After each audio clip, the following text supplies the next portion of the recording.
The reason why Hitler trusted Himmler so much, explained. Of all the men inside Nazi Germany, only one had Hitler's absolute unquestioned trust. Not Goering. Not Goebbels. It was Heinrich Himmler, a man who looked more like a schoolteacher than the architect of one of history's darkest machines of terror. Why did Hitler trust this quiet, soft-spoken bureaucrat more than any other commander? Why did he give Himmler control over the SS, the Gestapo, the death camps, even entire ethnic populations? The answer is deeper, and far more disturbing, than loyalty alone. This is the real reason Hitler trusted Himmler so much. When you picture a Nazi leader, you probably imagine someone loud, intense, or ruthless. Himmler was the opposite. He was soft-spoken, polite, almost painfully ordinary. He wasn't a soldier. He wasn't charismatic. He wasn't even physically intimidating. He wore glasses, had a quiet voice, and suffered from poor health. But here's the twist. This ordinary, exterior masked a man with a fanatical belief in Nazi ideology, maybe even stronger than Hitler's. He was obsessed with racial purity, Germanic mythology, and building a new elite order, the SS. And Hitler loved this. Most Nazi leaders had their own ambitions. Goering cared about wealth. Goebbels cared about propaganda fame. But Himmler? Himmler cared only about the ideology. He was a true believer, someone who swallowed Hitler's worldview completely without question. And Hitler recognized something important. Himmler wasn't just following him. He worshipped him. Himmler saw Hitler as a kind of messiah. He even referred to him as the Germanic prophet. That level of devotion made him incredibly useful. Hitler knew Himmler would never betray him. Not for power. Not for glory. Not for anything. That made Himmler uniquely trustworthy. There was another reason, maybe the biggest. Himmler gave Hitler something no other Nazi did. A personal, loyal, ideologically pure army.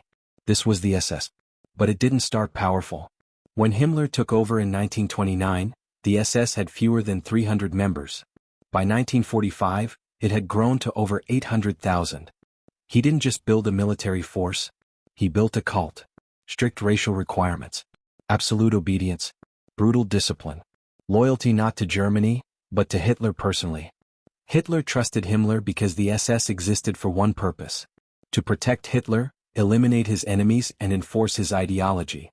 And Himmler, unlike other Nazi leaders, never challenged Hitler's boundaries. He followed orders, no matter how horrifying.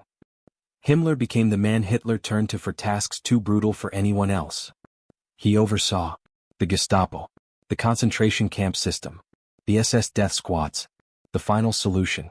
He became the executioner of Hitler's darkest plans. And here's the chilling part: Himmler took pride in it. He often bragged in speeches about staying hard and loyal while carrying out mass murder. He portrayed himself as the man who could do what others couldn't. Hitler saw Himmler as the perfect tool. Not only was he loyal, he was effective. Despite what many assume, Hitler didn't actually like Himmler that much.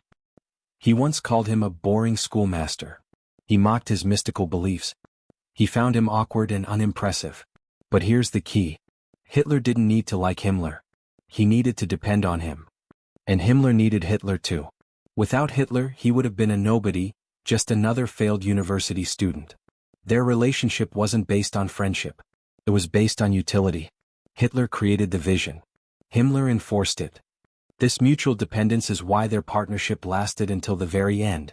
In April 1945, as Berlin collapsed, Himmler finally broke the trust. He secretly tried to negotiate peace with the Allies, without Hitler. He wanted to save himself. When Hitler found out, he was furious.